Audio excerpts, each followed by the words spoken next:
Supporters Club meeting last night. Was it good for the club to have that sort of direct contact with the fans?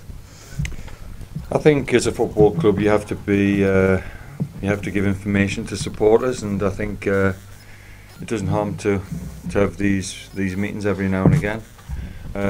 What you hope is that something constructive comes out of it, but when a club is struggling like we are and has been for a number of years, you're always going to have obviously supporters who are not happy, and that's what you expect that in football. And but I think all you can do is you can have these meetings and people can ask questions, but then you have to move on and get on with the football.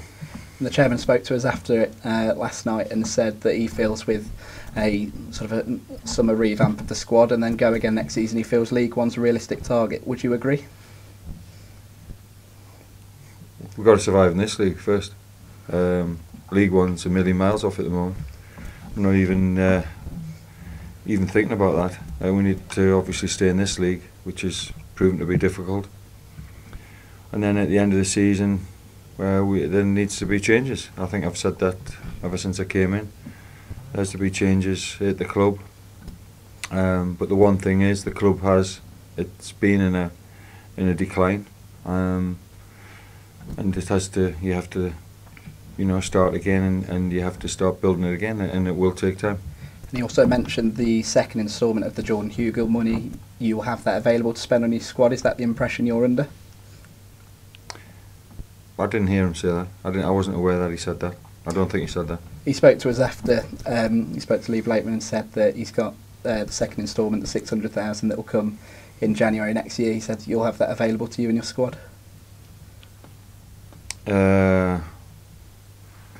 Well, obviously, if it comes in the January,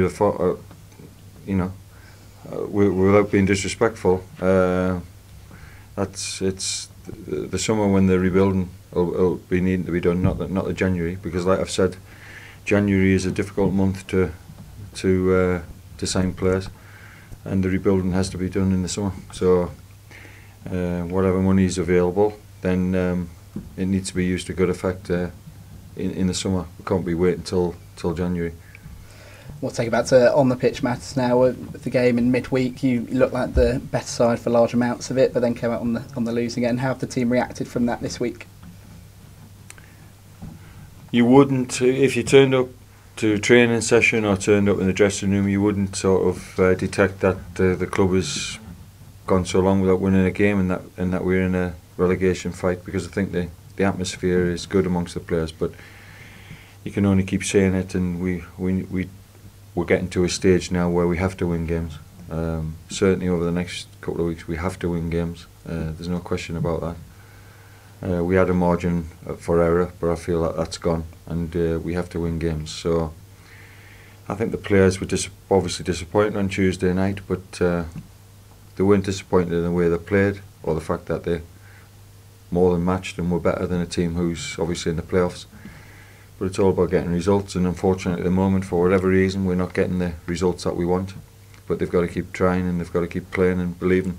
One player that did come in, he got his chance in the absence of Tom Pope. It was Tyrone Barnett came in, and the fans seemed to appreciate his effort, and you even said after the game he took the chance well. Is he in line for another start?